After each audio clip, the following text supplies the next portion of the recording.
A'udzubillahi minasyaitonirrajim. Bismillahirrahmanirrahim. Robbi a'udzubika min hamazati sayatin wa a'udzubika robbi ayahdurun. Robbi shrahli sodri wa yassirli amri wahlul 'uqdatam min lisani yafqahu qawli. Assalamualaikum warahmatullahi wabarakatuh. Salam sejahtera untuk kita semua. Rahayu, namaste, om swastiastu, namo buddhaya. Salam kebajikan dan sehat untuk kita semua. Kembali lagi kita bersama-sama belajar bersama saya Abu Marlo. Mari persiapkan pendengaran, penglihatan hati, akal, pikiran kita. Yang mudah-mudahan setiap pembelajaran kita ini adalah pembelajaran yang meniti ke dalam diri, membawa kepada kesadaran, tidak hanya mendapatkan pengetahuan tetapi akhlak berubah, kebaikan bertambah, dan kebermanfaatan selalu menjadi diutamakan.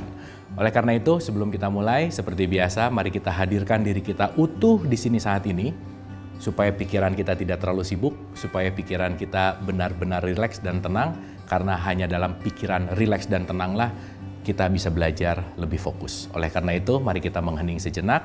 Menghening dipersilahkan.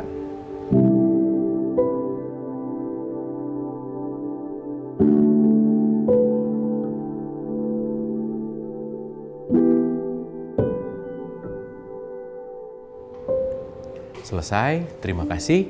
Mudah-mudahan kita sudah hadir utuh di sini dan siap untuk sama-sama belajar. Tidak bosan mengingatkan bahwa saya bicara bukan mau menceramahi, bukan mau mentausiahi, bukan berarti lebih benar, tetapi kita sama-sama saling mengisi yang mudah-mudahan apa yang kita diskusikan ada sesuatu hal yang bermanfaat bagi knowledge kita, pengetahuan kita, tapi tidak berhenti di knowledge. Yuk kita masukkan ke dalam hati kita dan outputnya adalah perilaku yang lebih baik, akhlak yang lebih baik. Kita sudah bahas banyak sekali topik dan saya rasa mudah-mudahan pembahasan-pembahasan itu tidak hanya menjadi pelajaran dalam tanda petik mengingat atau tahu gitu, tetapi mudah-mudahan sudah masuk ke dalam kesadaran. Kita mulai sadar bahwa kita ini adalah pendatang, kita mulai sadar apa yang hadir ke kita itu adalah pesan, kita mulai sadar bahwa apapun yang datang ke kita itu adalah resonansi dari apa yang kita keluarkan, bahwa apa yang saya lakukan itu akan kembali kepada diri saya, dan apa yang saya lakukan itu akan menjadi dalam tanda petik pelajaran-pelajaran yang akan kembali. Saya nanam melon, keluarnya melon. Saya nanam cabai, keluarnya cabai. Jadi kalau hari ini saya panen caci maki, berarti kemarin saya juga nanam caci maki, dan itu akan selalu terjadi.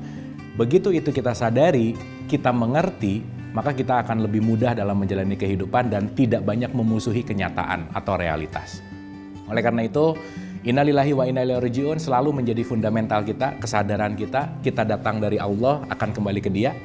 Penilaian akhir kita adalah kebermanfaatan itu sendiri. Kita udah bahas panjang lebar juga tentang Islam, bahwa Islam itu bukan hanya label agama, tetapi Islam itu juga adalah kesadaran. Karena hari ini kita akan masuk ke dalam intisari dari Islam yang disebut dengan yang namanya rukun Islam, di mana konteksnya kita sudah banyak hafal pastinya, tetapi kita akan masuk ke dalam hakikat-hakikatnya, gitu ya. Dan hari ini kita akan masuk ke dalam yang paling primordial, paling penting, paling esensial yang disebut dengan yang namanya syahadat. Oke, saya rasa banyak yang mendengar atau banyak yang tahu atau banyak yang sudah mengucapkan kata-kata syahadat ini gitu. Yang penting untuk kita sadari bahwa syahadat itu ternyata bukan ucapan atau kata-kata saja. Karena nanti kita akan mengerti kenapa disimpan di paling awal. Contoh sederhana aja. Kalau kita berbicara dalam esensial ibadah agama Islam, dalam tradisi Islam, let's say sholat adalah tiang agama. Begitu ya. Di mana sholat ini penting sekali. Tetapi kadang-kadang orang melaksanakan sholat belum memiliki kesadaran syahadatnya. Padahal nanti kita mengerti bahwa sholat itu adalah mengingat. Al-Quran mengatakan di surat 20 ayat 14, intinya adalah innani anallah, aku ini adalah Allah, maka dirikanlah sholat untuk mengingatku. Pertanyaan, saya bisa mengingat sesuatu kan gak mungkin langsung bisa ingat tiba-tiba, gak mungkin. Ada syarat mutlak seseorang mengingat. Apa sih syarat orang mau mengingat? Contoh, saya punya teman namanya Jack gitu. Dan kalau saya mau mengingat dia, nggak mungkin kalau saya belum pernah ketemu sama si Jack gitu kira-kira. Maka syarat mutlak mengingat adalah berjumpa. Maka kenapa sholat disimpan nomor 2? Syahadat nomor 1. Karena tanpa bersyahidah, syahidah itu artinya adalah menyaksikan, melihat dalam tanda petik. Dan kita harus membedakan ya, melihat di sini kan wujud Allah itu bukan masalah melihat wujud seperti saya ngelihat teman saya, seperti kita ngelihat pemandangan, gunung, apa, bukan itu poinnya. Tapi nanti kita akan mengerti. Tapi ketika kita melakukan sholat tanpa sebuah syahadat, sholat tidak akan dalam tanda petik berfungsi secara maksimal ketika syahadatnya juga tidak maksimal. Oleh karena itu hari ini kita akan berbicara tentang syahadat secara esensial, dan yang paling penting bukan hanya tahu tapi lebih masuk ke dalam kesadaran kita. Mari kita mulai.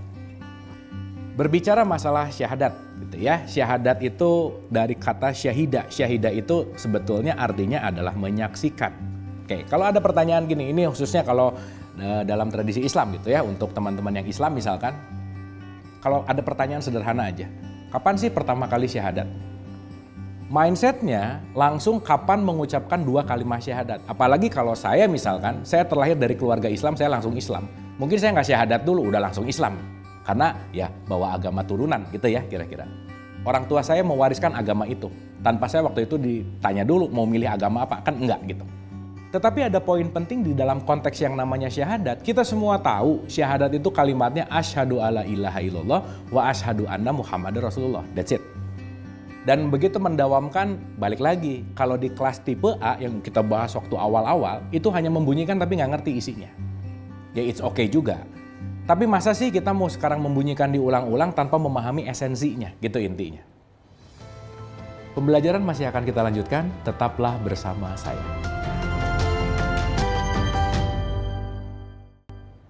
Masih bersama saya Abu Marlo, mari kita lanjutkan pembelajaran. Oke, sekarang kita renungkan dulu. Tadi kembali ke pertanyaan bahwa kapan sih kita mulai bersyahadat? Kan balik lagi ya, nggak mungkin saya mau ingat sama Allah kalau saya belum pernah ketemu sama Allah. Kasaran katanya begitu. Maka syahadat itu adalah penyaksian.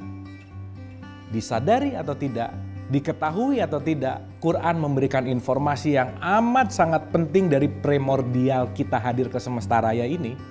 Di surat 7172, di situ ada kata-kata alastu birobbikum qalu bala syahidna.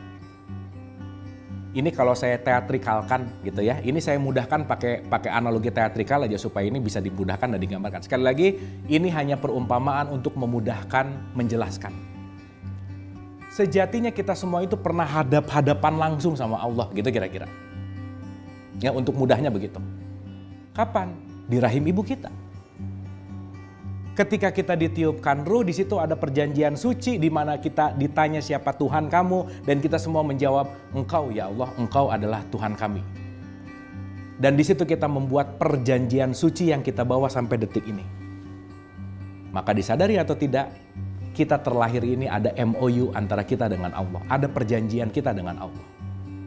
Di mana pertanyaan Allah sederhana, siapa Tuhan kamu? Kita semua menjawab, jiwa kita semua menjawab, Engkau Tuhanku ya Allah. Tapi menariknya ketika kita lahir kita jadi nggak tahu apa-apa. Di situ permainan dimulai dalam tanda petik. Maka kalau kita tidak menyadari esensi ini, kita nggak sadar bahwa siapapun yang terlahir ke semesta raya ini, dia bersyahadat kepada Allah. Karena semuanya pasti melalui perjanjian suci, pasti melalui MOU, pasti melalui hadap-hadapan langsung dalam tanda petik dengan Allah. Kenapa? Quran memberikan informasi seperti itu di mana itu terjadi di rahim ibu kita masing-masing. Maka kita tahu ketika ruh ditiupkan, di situ ada perjanjian dulu gitu. Dan nanti kita harus tahu isi perjanjiannya apa. Karena begitu kita tahu isi perjanjiannya, berarti kita mengenal diri kita, mengenal Allah. Dan kita hidup ini sebetulnya menjaga perjanjian itu dengan Allah. Itu esensi dari syahadat. Kenapa? Asyhadu alla ilaha illallah. Aku bersaksi tidak ada Tuhan selain Allah. Apa bedanya? Jadi aku bersaksi tidak ada yang akan mendominasi diriku kecuali Allah. Karena kan Tuhan itu bisa ada 2. Tuhan yang menciptakan kita adalah Allah. Dan Tuhan-Tuhan yang kita ciptakan, mau itu harta, mau itu jabatan, mau itu kepintaran, mau itu ego, itu bisa menjadi Tuhan. Minimal orang Islam sehari semalam itu bersyahadat itu minimal itu diulang-ulang dalam setiap sholat. Subuh ada syahadatnya pasti tuh di rakaat terakhirnya. Zuhur semuanya setiap sholat pasti ada asyhadu alla ilaha illallah. Jangan-jangan itu hanya lip service verbal yang diucapkan tanpa sebuah kesadaran. Tetap aja yang dituhankan adalah selain Allah. Yang dituhankan adalah egonya, mau-maunya, keinginannya, hartanya, jabatannya, dan seterusnya. Clear ya? Oke. Jadi di awal, mari kita sama-sama sadari bahwa Syahidah atau syahadat itu artinya menyaksikan. Aku bersaksi. Yang namanya saksi itu nggak boleh nggak ketemu. Contoh, saya menjadi saksi di pengadilan atas kecelakaan orang lain misalnya. Begitu hakim nanya, "Hei saksi, saya. Apakah kamu menyaksikan kejadiannya?" Terus saya bilang, "Enggak." Berarti saya adalah saksi palsu. Kalau saya berani bersaksi berarti saya menyaksikan. Nah menariknya hari ini boleh jadi ada orang yang sholat tetapi belum bersaksi, belum menyaksikan. Tidak mengerti makna dari penyaksian kepada Allah itu sendiri gitu kira-kira. Nah sekali lagi ini adalah pendapat, ini adalah satu sudut pandang yang mudah-mudahan bisa mewarnai pemahaman kita, pembelajaran kita, yang mudah-mudahan ini bisa melengkapi. Jadi kita sama-sama belajar. Kembali kepada surat 7, 172. Di situ ada kata-kata, dan ingatlah ketika Tuhanmu mengeluarkan kamu, anak cucunya Adam, seraya mengambil satu perjanjian. Jadi siapapun kita bisa terlahir ke semesta raya ini karena ada fase ini. Karena ada fase perjanjian ini. Karena perjanjian ini mutlak kepada semua manusia. Jadi manusia lahir ke muka bumi, semuanya pegang janjinya masing-masing gitu kira-kira. Ya, saya kasih contoh sederhana begini. Innalillahi wa inna ilaihi rojiun. Sebelum kita punya tubuh fisik, sebelum kita disematkan ke dalam tubuh fisik, kita semua ini sejatinya adalah percikan ruhnya dia, gitu kira-kira. Maka nanti kita akan menyadari bahwa ada alam ruh, ada ketika ruh ditiupkan masuk ke dalam janin ibu kita, yaitu disebut alam rahim, di mana kita akan masuk nanti menuju kepada alam dunia. Nah, gitu kira-kira. Diri kita yang sejati bukan kemasan ini, karena begitu kita bercermin, kita hanya sedang melihat kemasannya. Tapi diri kita yang sejati adalah percikan ruhnya Allah itu sendiri. 57 ayat 3 di dalam Al-Quran mengatakan, Huwal awal wal akhir, akulah yang awal dan akulah yang akhir. Di mana ruh yang sejati inilah yang awal dan yang akhir, di mana diri sejati kita adalah percikan ruhnya Allah itu sendiri, yang nanti akan disematkan ke dalam tubuh manusia. Dikasih kemasan fisik. Ya, mudah-mudahan ini bisa diterima, bisa ditangkap, dan yang paling penting bisa kita renungkan. Kadar kepastian kita untuk lahir, kesempatan kita untuk lahir itu kan kecil sekali. Sperma ayah kita yang ratusan juta, yang kepilih cuma satu. Maka beruntunglah orang yang terpilih untuk hidup. Karena kenapa? Dia lolos dari seleksi. Kita akan menggunakan analogi yang pernah udah kita bahas gitu ya. Ceritanya, Allah ini adalah dalang lah dalam tanda petik, pemilik skenario, sutradara, yang mau membuat panggung sandiwara. Yang pasti panggung sandiwara ini perlu aktor dan aktrisnya, gitu kira-kira. Dimana untuk mengisi peran aktor aktrisnya, Allah bikin yang namanya audisi. Maka yang tercasting itu dari ratusan juta sperma ayah kita yang kepilih satu loh. Dan itu pasti yang terbaik. Dan kita semua yang hadir di sini, yang lahir, yang menyaksikan ini, itu semua pasti terpilih. Karena kalau tidak terpilih, nggak mungkin hadir di sini. Dan itu pasti sudah ada tujuan yang sangat baik dan sangat mulia, gitu kira-kira. Syukurilah hidup karena kenapa? Kita dihidupkan datang dari casting yang sangat luar biasa besar, dan kita terpilih dan beruntung. Maka hidup adalah anugerah. Nah, ketika kita tidak menyadari hidup adalah anugerah, di situ pasti banyak komplain dalam kehidupan. Karena kenapa? Nggak tahu saya mau ngapain ke sini. Nggak ngerti perjanjiannya apa. Nggak ngerti tugasnya apa, dan seterusnya gitu.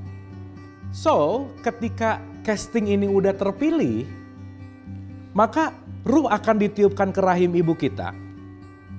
Di mana di sini akan ada perjanjian antara kita dengan Tuhan. Disitulah syahadat pertama kali di mana kita menyaksikan wajah Allah secara langsung dalam tanda petik. Ini saya mudahkan pakai teatrikal begini gitu ya, supaya nanti, oh iya ya, ternyata semua orang itu pernah syahadat. Pernah berjumpa dengan Tuhan langsung dalam tanda petik.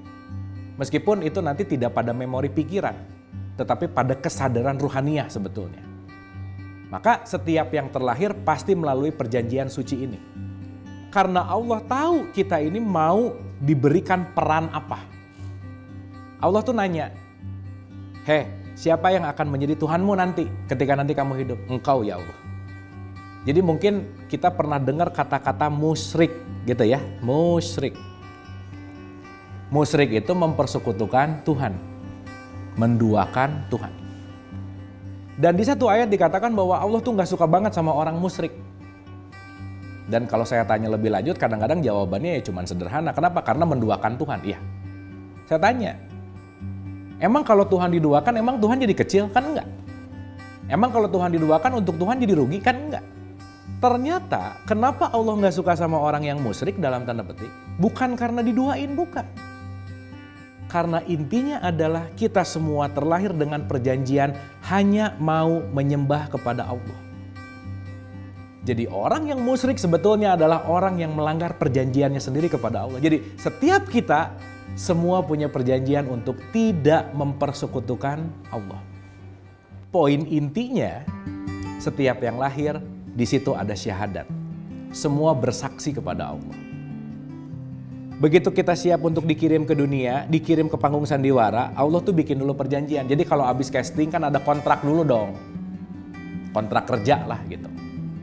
Dan kita kerja kan sesuai sama kontrak. Berapa lama kontraknya, ngapain kerjanya, dan itu yang akan menjadi acuan kita semua.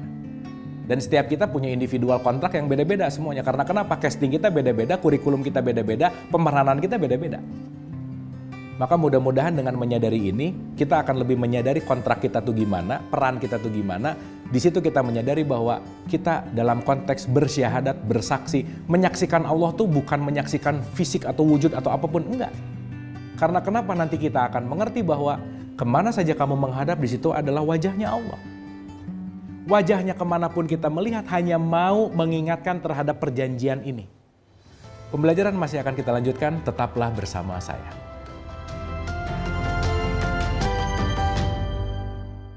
Masih bersama saya Abu Marlo, mari kita lanjutkan pembelajaran. Orang yang bersyahadat adalah orang yang kukuh terhadap perjanjian, orang yang mengingat selalu kepada perjanjian dan menjalankan kontraknya dengan baik. Itu poin pentingnya. Karena mohon maaf sekali, banyak orang yang nggak tahu kontraknya apa, sehingga dia mencari sesuatu di luar kontraknya, akhirnya hidupnya jadi nggak bahagia, nggak tenang. Akhirnya dia memilih untuk orang seperti orang lain, untuk tidak menjadi dirinya sendiri. Dan begitu kita bersyahadat dan menyadari bahwa ini semua adalah perjanjian suci yang kita sudah tanda tangan dalam bentuk kontrak, itu yang akan menjadi dasar dari kehidupan kita. Maka insya Allah kalau kita ngerti ini, apapun permasalahan yang kita hadapi, insya Allah kita akan bisa lebih mudah untuk menerimanya. Karena kenapa? Semua yang terjadi dalam hidup kita, semuanya udah ada kontrak dari awal. Dan kita sudah deal dari awal. Karena kitanya nggak ngerti, kitanya nggak tahu, kita merasa dalam tanda petik nggak bisa menerima kenyataan. Karena kenapa? Terlalu banyak keinginan. Contoh, Abu kamu nanti jadi A ya, kamu nanti jadi B ya, kamu nanti dapat pasangannya C ya, kamu nanti dapat sakitnya apa, dapat rezekinya apa. Semua A sampai Z hidup udah diteken kontrak di awal sebelum kita lahir. Deal, deal. Kamu hanya tinggal memerankan kontrak ini semua. Itulah syahadat. Kita sudah mengiyahkan semua. Inilah kelak yang nanti akan menjadi takdir hidup kita. Di mana takdir juga adalah dinamis, sekali lagi, nggak statis. Jadi kalau sekarang saya dapat pasangan si A, saya dapat pekerjaan B, saya dapat apa semuanya, itu semua udah ada dalam ranah kontrak. Sehingga ini nggak bisa dalam tanda petik nggak bisa ditolak lagi nih. Karena kenapa? Kita sudah mengiyahkan semua kontraknya Tuhan, semua kontrak yang diinginkan oleh Allah sebelum kita hadir. Dan kita hanya menjalankan kontrak yang sudah diskenariokan oleh Allah. Tapi yang terjadi ketika kita lahir ke semesta raya, kita punya keinginan-keinginan yang di luar dari kontrak itu sendiri. Maka kita banyak menolak realitas. Kita banyak menolak hal yang benar-benar terjadi, yang itu adalah tidak ada yang terjadi kecuali kenyataan realitas yang datang dari Allah, dan itu adalah kontrak kerja kita di semesta raya ini. Apapun yang terjadi dalam hidup ini, saya dapat penyakit A, saya dapat pasangan si B, saya dapat anak ini semua kita udah dealing di awal bahwa kita siap menerima ini semua. Jadi kalau sekarang berat menghadapi apapun, jangan lupa ini yang kita hadapi semuanya kita udah sanggupi di awal. Dan tugas kita hanya memerankan sebetulnya. Nah nanti dalam sholat mengingat Allah itu salah satu artinya adalah mengingat semua kontrak-kontrak kita. Apakah kita sudah memerankan ini semua dengan baik atau belum? Itu intinya. Jadi ketika dalam konteks mengingat Allah, mengingat bahwa oh iya ya, saya ini dikasih kontrak sama Allah, di mana saya dikasih pemeranan, di mana saya dikasih batasan waktu, di mana saya dikasih peran untuk bagaimana mewujudkan semua skenario-skenario Allah di dalam semesta raya ini, gitu intinya. Dan itu nggak bisa kita tolak. Dan kebanyakan skenario-nya Allah itu bertentangan dengan keinginan-keinginan kita. Maka nanti disitulah kita harus berdamai dengan keinginan. Ingat, di dalam keinginan ada setan. Di mana setan itu pasti pengen menjauhkan kita dari syahadat. Pasti. Pengen menjauhkan kita dari perjanjian. Pasti. Dan disitulah kita perlu kesadaran bahwa kita back on track kepada skenario Allah yang sudah ditetapkan. Yang kita semua punya perjanjian, MOU, bahwa tugas visi misi hidup kita sudah kita tanda tangan sebelum kita lahir ke semesta raya ini. Mari kita maknai syahadat ini dengan perjanjian suci. Asyhadu alla ilaha illallah. Ya Allah, saya tidak ingin mengerjakan sesuatu kecuali dengan apa yang Engkau skenariokan. Apa intisarinya? Saya menerima apa yang tidak saya inginkan terjadi. Karena saya tahu apa yang saya inginkan belum tentu sesuai dengan skenariomu. Artinya apa? Saya bisa lebih menerima realitas kehidupan. Sadarilah, apa yang detik ini terjadi itu pasti sesuai dengan skenario Allah yang terbaik. Maka untuk menjalaninya penting sekali untuk melepaskan hawa nafsu, melepaskan ego, melepaskan keinginan-keinginan berlebihan. Karena kenapa? Semua yang terjadi sudah dalam kontrak yang kita deal sama Allah dan kita siap untuk menjalaninya. Nah, dalam tanda petik, ketika kita mengeluh, contoh, begitu sakit, ya Allah kenapa Engkau berikan ini? Dulu kan udah siap kamu mau saya kasih ini. Ya Allah kenapa saya harus dipecat dari pekerjaan ini dan saya jadi menderita? Loh, kamu kan udah deal-dealan bahwa kamu akan melalui fase ini. Jadi ketika kita menyadari bahwa apapun yang terjadi itu sudah jadi suratan takdir dalam tanda petik kontrak yang kita jalani. Dan itu bekerja dinamis ya, nggak statis. Mudah-mudahan kita memperkuat syahadat kita dengan semakin yakin bahwa apapun yang datang ke kita itu adalah skenario yang terbaik yang diberikan Allah kepada kita. Orang yang bersyahadat adalah orang yang bisa berdamai dengan keinginannya. Orang yang bersyahadat adalah orang yang tidak dituhankan oleh keinginan-keinginannya. Tidak menuhankan keinginan-keinginannya. Tidak menuhankan hartanya, tidak menuhankan jabatannya. Tetapi orang yang bersyahadat, orang yang menyaksikan kehadiran Allah, orang yang menyaksikan perjanjian dengan Allah adalah orang yang selalu bisa menerima apapun di sini saat ini. Apa yang terjadi, yakin bahwa itu adalah jalan yang terbaik untuk kita memerankan dan untuk kita jalan kembali kepada Allah. Mudah-mudahan perspektif syahadat ini bukan hanya menjadi sesuatu yang kita bunyikan. Mari tidak hanya membunyikan syahadat tetapi menghidupkan. Masuk ke dalam kesadaran syahadat bahwa kita semua pernah berhadapan langsung, berjanji langsung. Mari kita jaga janji itu, mari kita tunaikan visi misi kita, mari kita tunaikan perjanjian kita, mari kita selesaikan visi misi kita di dalam pemeranan semesta raya yang indah ini. Dengan selalu apa? Menjadikan diri kita kembali kepada Allah, memiliki sifat rahman dan rahim. Karena outputnya adalah kebermanfaatan dan kasih sayang. Selamat bersyahadat, terima kasih, mohon maaf lahir dan batin.